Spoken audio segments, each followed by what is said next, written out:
ابو بکر جو امانتوں کا، جو مکہ کے اندر شرافتوں کا، جو خاندان قریش کے اندر اخلاق و کردار کا ایک پیکر مانا جاتا تھا، بچے ان کو آئیڈیل مانتے تھے، عورتیں ان کو آئیڈیل مانتی تھی، جب قرآن پڑھتے تو سننے کے لیے آتی تھی، لیکن دشمنیاں اتنی زیادہ تھی اسی توحید کی وجہ سے کہ انہوں نے حضرت ابو بکر صدیق کے خلاف قرارداد پاس کی کہ اگر یہ توحید کی آواز بلند کرتے ہیں، اگر اپنے گھر میں بھی بند کمرے میں اللہ کے سامنے سجدہ کرتے ہیں، اس کی عبادت کرتے ہیں، تو ان کو کہو کہ یہ نکل جائے، یہ نکل جائے۔ حضرت ابو بکر صدیق رضی اللہ تعالیٰ عنہ ایک دن اپنا بوریا بستر لے کر کے نکل پڑے، مکہ سے باہر چلے گئے، گھر چھوڑ دیا، تالا لگا دیا، اپنے گھر پر ہجرتوں کا راستہ اختیار کر لیا۔ راستے میں گئے تو ایک شریف آدمی، خاندان کا سردار تھا ابن الدغنا، اس سے ملاقات ہوئی۔ اس نے دیکھا کہ ابو بکر خاندان میں شرافت کا پیکر یہ کہاں بوریا بستر لے کر کے نکل پڑے۔ کہا ابو بکر خیریت تو ہے؟ کہاں جا رہے ہیں؟ کہا جا رہا ہوں، اللہ کی زمین بہت کشادہ، ہمارے خاندان کے لوگوں نے میرا جینا دوبھر کر دیا، بند کمرے میں عبادت نہیں کرنا ان کو منظور ہے، گھر کے اندر تلاوت کرنا منظور نہیں ہے، اللہ کی آواز نہیں سننا چاہتے ہیں، اللہ کا نام نہیں سننا چاہتے ہیں، توحید کی بات نہیں کرنا چاہتے ہیں، جا رہا ہوں، اللہ کی زمین بہت کشادہ۔ بہت شرمندہ ہوا، کہا کہ ابو بکر صدیق جیسا شریف النفس آدمی خاندان چھوڑ دے، وہ مکہ سے نکال دیا جائے،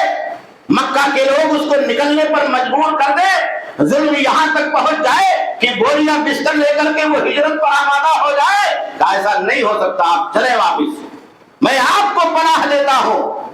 میں ذمہ داری اور ضمانت لیتا ہوں، گارنٹی دیتا ہوں کہ آج کے بعد سے خاندان کا کوئی آدمی آپ کی عبادت کے راستے میں، اللہ کا نام لینے کے راستے میں روڑا نہیں ڈالے گا۔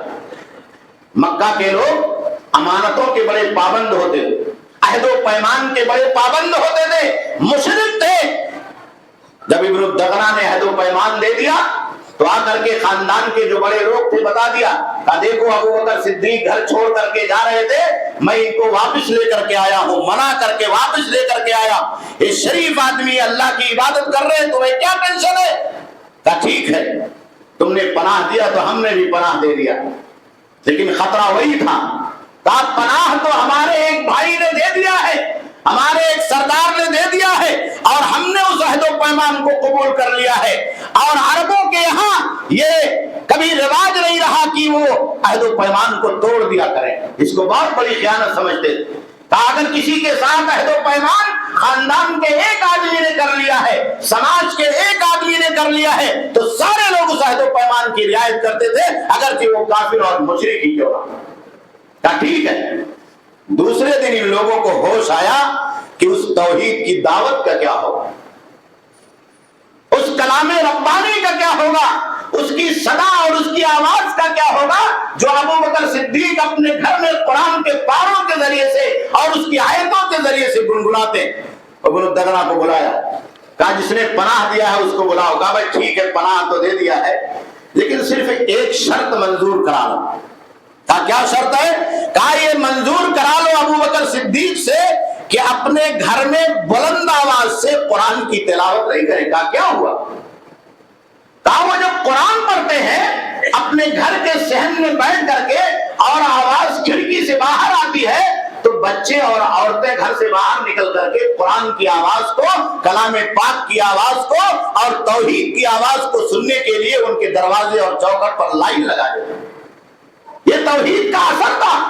ایسا نہیں تھا کہ اللہ کے نبی صلی اللہ علیہ وسلم کی جو دعوت تھی وہ لوگوں کے دلوں تک نہیں پہنچ رہی تھی، لیکن جو سماجی بندھن تھا، جو تعصب تھا، جو ظلم تھا اور جو انکار تھا، اس کی وجہ سے اللہ کے نبی صلی اللہ علیہ وسلم اور صحابہ کرام کی باتوں کو سننے کے لیے لوگ ڈرتے تھے، خوف محسوس کرتے تھے۔ آج ہمارے یہاں بھی سماج میں یہی ہے، آپ کسی کو اللہ کی بات بتاؤ، آپ کسی کو توحید کی بات بتاؤ، آپ کسی کو پیارے نبی صلی اللہ علیہ وسلم کی سنت بتاؤ تو بہت سارے لوگ خوف کے سائے میں جیتے ہیں، بہت سارے لوگ ڈر اور دہشت کے سائے میں جیتے ہیں۔ مذہبی تعصب اتنا لوگوں کے اوپر غالب ہو گیا ہے کہ وہ سوچتے ہیں کہ اگر یہاں نہیں وہاں مسجد میں نماز پڑھنے کے لیے چلا گیا تو پتہ نہیں اس کے دین اور دھرم کا کیا ہوگا۔ مکہ کے لوگوں نے کہا کہ دیکھو ایک شرط منظور کرا لو کہ گھر میں نماز پڑھیں گے ٹھیک ہے چلے گا، قرآن پڑھیں گے لیکن باہر آواز نہیں آنی چاہیے، تو ہمیں عہد و پیمان منظور۔ حضرت ابوبکر صدیق رضی اللہ تعالیٰ عنہ سے جا کے ابن دغنا نے منت اور سماجت کی، کہا دیکھیے میں نے آپ کو پناہ دیا ہے، میں اپنے عہد و پیمان پر قائم ہوں، میں اپنی زبان نہیں خراب کر سکتا، لیکن میرے خاندان آپ کا خاندان بھی وہی ہے، آپ کے گاؤں محلے کے لوگ ہیں،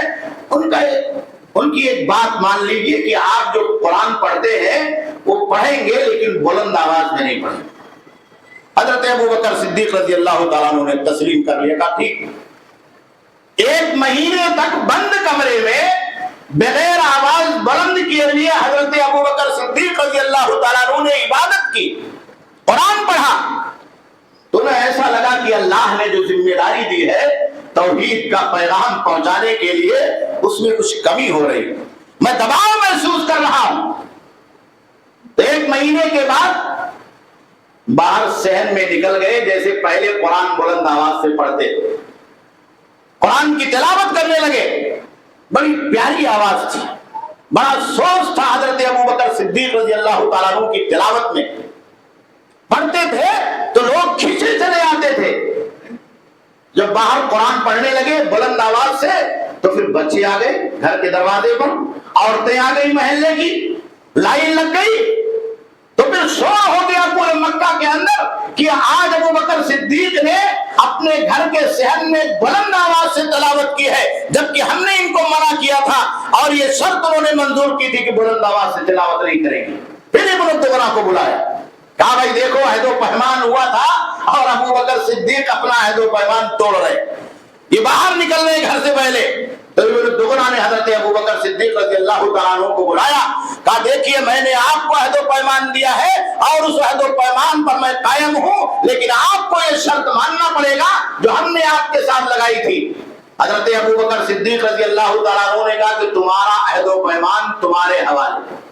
میں اللہ کے عہد و پیمان میں اور نبی صلی اللہ علیہ وسلم کے عہد و پیمان میں رہوں گا، تمہارا عہد و پیمان ہمیں منظور نہیں ہے۔ تم عبادت پر پابندی لگا رہے ہو، تم تلاوت پر پابندی لگا رہے ہو، تم توحید کی بات پر پابندی لگا رہے ہو، تم اللہ کا نام لینے پر پابندی لگا رہے ہو، یہ ساری پابندیاں ہمیں منظور نہیں ہے۔ اللہ کی زمین بہت کشادہ، ہم مکہ چھوڑ دیں گے، ہجرت کر کے چلے جائیں گے، لیکن اللہ کی جس زمین میں رہیں گے ہمارا ایمان، ہمارا کلمہ، ہماری توحید اللہ کی بندگی اور عبادت کے ساتھ رہیں گے۔ مورخین نے لکھا ہے کہ حضرت ابوبکر صدیق رضی اللہ تعالیٰ عنہ کا یہی عہد و پیمان توڑنا مسلمانوں کے لیے مکہ سے مدینہ ہجرت کی تمہید بن گیا، تمہید بن گیا۔ اللہ رب العالمین نے حضرت ابوبکر صدیق رضی اللہ تعالیٰ عنہ کے دلوں کی صدائیں سن لی۔ اللہ کے نبی صلی اللہ علیہ وسلم پہلے سے بے چین تھے کہ مکہ چھوڑنے کا اگر حکم مل جائے اللہ کی طرف سے تو مکہ چھوڑ کر کے مدینہ چلے جائے، مدینہ کے لوگ پناہ دینے کے لیے تیار تھے۔ کچھ دنوں کے بعد اچانک اللہ کے نبی صلی اللہ علیہ وسلم کے اوپر ہجرت کا حکم آ گیا کہ آپ مکہ چھوڑ کر کے مدینہ چلے گئے۔ پیارے نبی صلی اللہ علیہ وسلم چلچلاتی ہوئی دھوپ میں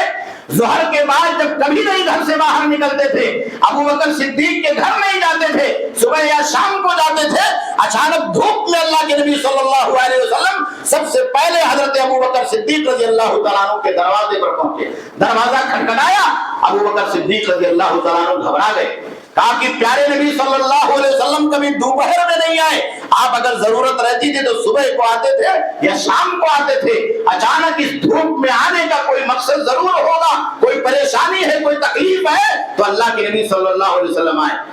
اللہ کے نبی صلی اللہ علیہ وسلم گھر میں آئے، حضرت ابوبکر صدیق رضی اللہ تعالیٰ عنہ نے پوچھا کہ اللہ کے نبی صلی اللہ علیہ وسلم کیا ماجرا؟ کہا کہ اللہ کی طرف سے ہجرت کی اجازت مل گئی، ہجرت کی اجازت مل گئی ہے۔ ابوبکر صدیق کا جذبہ دیکھیے، دین اور ایمان بچانے کا، اپنے عقیدے کی حفاظت کا، اللہ کی توحید کی دعوت کا جذبہ۔ کہا اللہ کے نبی صلی اللہ علیہ وسلم صحبہ، آپ کے ساتھ مجھے بھی جانا، آپ کے ساتھ مجھے بھی جانا ہے، میں آپ کا ساتھ نہیں چھوڑ سکتا ہوں۔ آپ جب گھر سے نکلیں گے، جب آپ مکہ چھوڑیں گے، جب یہ در چھوڑیں گے، میں بھی آپ کے پیچھے بولوں گا۔ تو اللہ کے نبی صلی اللہ علیہ وسلم نے کہا تیاری کرو. ابو بکر صدیق نے کہا اللہ کے نبی میرے پاس 2 اونٹنی ہیں، ایک آپ لے لیجیے ایک میں لے لیتا. کرائے کا ایک آدمی لیا جو راستے کو جانتا تھا، مکہ اور مدینہ کا راستہ، پہاڑیوں کا راستہ، وادیوں کا جو بڑا پرپیچ ہوتا. اگر آدمی راستہ بھٹک جائے تو پتہ لگے گا کہ وہ مدینہ کے بجائے ملک یمن پہنچ گیا، مدینہ کے بجائے وہ شام، سیریا اور عراق پہنچ گیا. ان پہاڑوں میں راستہ بھٹکنے سے لوگ گھبراتے تھے. تو ایک آدمی کو راستہ بتانے کے لیے کرائے پر اور اجرت پر رکھا اور پھر اللہ کے نبی صلی اللہ علیہ وسلم نکل گئے. تو میرے بھائیوں کہنے کا مطلب یہ ہے کہ ہماری اور آپ کی زندگی میں جو پریشانیاں ہیں، جو ٹینشن ہے، کائنات میں جو بے چینی ہے، ہمارے گھروں میں جو بے چینی ہے، ہمارے محلوں میں جو بے چینی ہے، مسلمانوں کے دلوں کے اندر جو بے چینی ہے، ہماری صفوں میں جو بے چینی ہے، اس کا علاج یہی ہے کہ دنیا کے لوگ اور ہم اور آپ مل کر کے اللہ کی توحید کو اختیار کر لیں، اللہ رب العالمین کی توحید کو مان لیں. ایمان کا وہ راستہ، سچائی کا وہ راستہ جو اللہ نے اور اللہ کے نبی صلی اللہ علیہ وسلم نے ہمیں اور آپ کو دیا، اس کو تسلیم کر لیں تو ہماری اور آپ کی زندگی کامیاب ہو جائے گی اور دنیا کی تمام بے چینیوں سے ہم اور آپ نکل کر کے امن اور سکون کی شاہراہ کے اوپر قائم اور قائم ہو جائیں. الذین آمنوا ولم يلبسوا ایمانهم بظلم اولئک لهم الامن وهم مہتدون. جو لوگ ایمان لائے اور انہوں نے اپنے ایمان میں شرک کی ملاوٹ نہیں کی، ظلم کی ملاوٹ نہیں کی، تو ایسے لوگوں کے لیے پریشانیوں سے نکلنے کا راستہ یہی ہے کہ وہ اللہ رب العالمین کی اس توحید کو مان لے اور اللہ رب العالمین کے ایمان کے راستے پر قائم اور قائم ہو جائے. اور دوسری چیز یہ ہے کہ ہماری اور آپ کی زندگی میں تقویٰ اور نیکی ہونی چاہیے. تقویٰ اور نیکی کی بات تو ہم اور آپ کرتے ہیں. ہمیں کسی آدمی کے بارے میں یہ سن کر کے بہت اچھا لگتا ہے کہ وہ تہجد گزار ہے، وہ رات میں اٹھ کر کے اللہ رب العالمین کی بارگاہ میں روتا ہے، دعائیں کرتا ہے، نوافل پڑھتا ہے، قیام اللیل کرتا ہے. لیکن ہماری زندگیوں کا کیا حال؟ ہم اس آدمی کو دیکھ کر کے بہت خوش ہوتے ہیں جس کا لباس اچھا ہو، جس کا کپڑا اچھا ہو، جس کی زبان اچھی ہو، جو اللہ کے کلام کو پڑھنے والا ہو، جو نمازوں کی پابندی کرنے والا ہو، جو اللہ رب العالمین کے سامنے اپنا سر جھکانے والا ہو، جو صدقہ اور خیرات کرنے والا ہو، نیکیاں کرنے والا. پورا سماج کہتا ہے کہ فلاں آدمی بہت اچھا، فلاں آدمی بہت اچھا ہے، بڑا نیک آدمی ہے، بڑا سچا آدمی ہے، بڑا اچھا آدمی ہے، نمازوں کی پابندی کرنے والا ہے، قرآن پڑھنے والا ہے. لیکن ہماری زندگی میں کہاں ہے؟ ہمارے گھروں میں کہاں ہے؟ ہمارے گھروں میں کہاں ہے وہ؟ ہمارے دل کے اندر کہاں ہے وہ اسلام اور ایمان، وہ توحید کی برکت، وہ اللہ رب العالمین کی عبادتوں کی برکت، وہ اسلام کی برکت ہمارے اور آپ کے دلوں، ہمارے اور آپ کے گھروں میں کیوں نہیں؟ اس کا علاج یہ ہے کہ ہم اور آپ اللہ رب العالمین کا تقوی اختیار کر لیں اور عمل صالح کی طرف لوٹ آئیں. قرآن مجید میں جا بجا اللہ رب العالمین نے ان الذین آمنوا وعملوا الصالحات، جو لوگ ایمان لائے ان کی ذمہ داری کیا ہے؟ ایمان کے بعد نیک عمل کریں. خالی سرٹیفکیٹ نہیں لینا، سند ایمان لے کر کے ہمیں اور آپ کو یہ دعویٰ نہیں کرنا ہے کہ ہم مسلمان ہو گئے، ہم نے اللہ کا کلمہ پڑھ لیا، ہم نے اللہ کی توحید مان لی. ہمیں اللہ رب العالمین نے نیکیوں کا جو راستہ دکھایا، زندگی گزارنے کے لیے کھانے پینے سے لے کر کے اپنے بستر پر سونے تک،